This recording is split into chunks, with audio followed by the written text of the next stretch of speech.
那今天老师要带来的是明太子的这个饭团啊，是时下也很夯哦。没错，因为明太子有很特殊的这个风味哦。我们来看看我们今天的明太子烧这个饭团呢要怎么做哦。好，那首先哦，我们先准备一个1杯米啊。如果在家里当中，你比如说隔夜饭啊没有吃完，事实上也可以哦。那我们就再加大概1:1.2哦，去把它煮成这个米饭就可以了。好。就是生米煮成熟饭啦哈，那1:1.2的话呢是米跟这个水的比例哦，是就是水还要再多一点点是吧？好，对，水要再比米饭再多一点点。好我们把它蒸完之后，我们先把它拌入一些因为它有点像日式的感觉，所以日式的时候我们会加入一些三岛香松。然后趁热后，把它拌均匀，把它拌松散。其实老师按那的就好吃啊，这样就已经很好吃了哦。所以有时候我自己在做这种烤饭团的时候啊，我一边做因为肚子又正好很饿，我就拿汤匙就这样子吃了哦，就好吃了。他们俩真的加好吃啊的。好，我们把它大概均匀的拌一下之后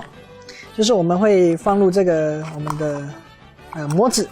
那模子有各式各样，记得要用之前要沾一点点的油，在四周围因为我们怕把它放进去之后米饭还是会黏一般来讲，如果这种像这种塑胶的产品当中建议当中不要去直接接触到滚烫或者蒸笼里面像这种大概放一段时间当中，它这个塑胶的产品大致上还是可以去承受的，没有问题。就大概低于40度以下呢，都还是可以承受的啦哈。是。我们做了模型呢，还不是就这样子说把它压进模型就好了。我们要求这个在口感上面呢，是有层次的所以我们待会呢会有一些烤的动作啦，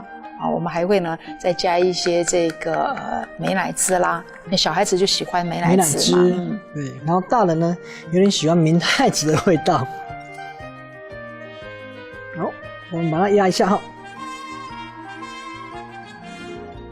压完之后呢，哇，成型之后我们把它倒扣出来。那倒扣的时候，我们直接放在烤盘上面，因为我们等一下去烤饭团，你要经过烤，或者是说至少要经过煎过也可以。如果说家里的烤箱不方便的话，你也可以用这个一般的平底锅或者不粘锅，把它煎过，然后让表面有那种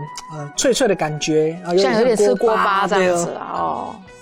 老师大概要烤多久？温度大概在200度左右，大概5分钟表面然后我们现在来做我们这个内馅的一个酱汁的部分好，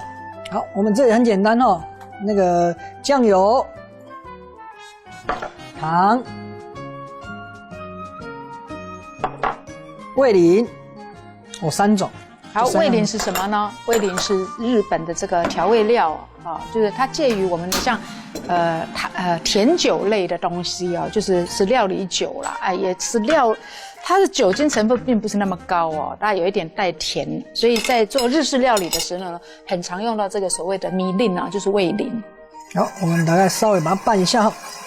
好，大家有注意到我们今天用的这个锅子呢是这种平底锅，那酱油的量又很少，所以刚刚老师呢在所有材料都下去之前呢并没有开火现在才开始开很小的火因为它很容易这个酱汁呢就会被烧干了。没错，如果你一开始因为我们量都很少一开始你的火一定下了之后呢，你下去的时候有可能第一时间就都来不及滚就一定有开始烧焦了。就所谓的这个我们在做料理的时候，我们会锅边浇一烫这个酱油大概出来就是这样子了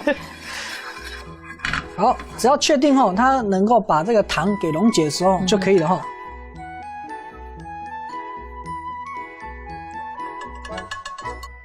好，那我们现在来做我们的这个酱汁的部分美乃滋，然后搭配上明太子。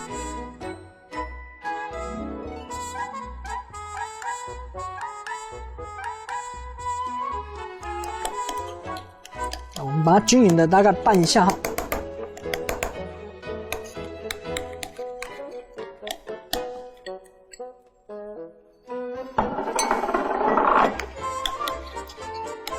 好，大家可能不知道明太子是什么，其实明太子是鱼卵，对不对？是。那鱼卵是很咸所以我们在调味的时候呢，观众朋友在海外的观众朋友不了解这个食材的话呢，你一定要先吃看看，它非常的咸它是腌制的，所以呢，大家在调味的时候呢，要比较小心一点哦，不要调得太咸哦。好，我们把它放入这个挤花袋哈。那如果没有挤花袋，事实上来讲，你也是可以用简易的汤匙，直接放在表面也可以了哈。好，虽然材料很少啊，但是老师呢还是坚持呢要放在这个所谓的这个挤花袋里面啊，因为待会儿这样子做出来造型会比较漂亮啊。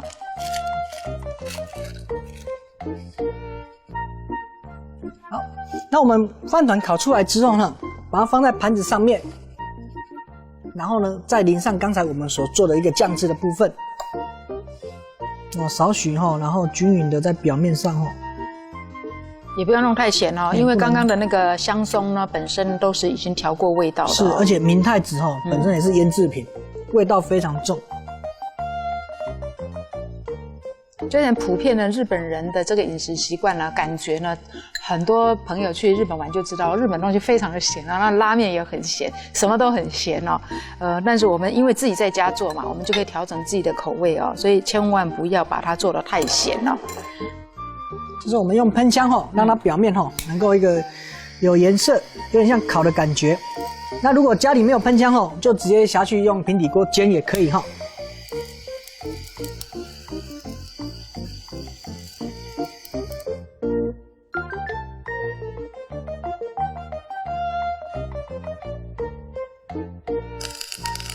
哦，我刚刚还在想说，老师你怎么会准备你这个生的这个腌制的明太子呢？应该知道厨娘不吃生的。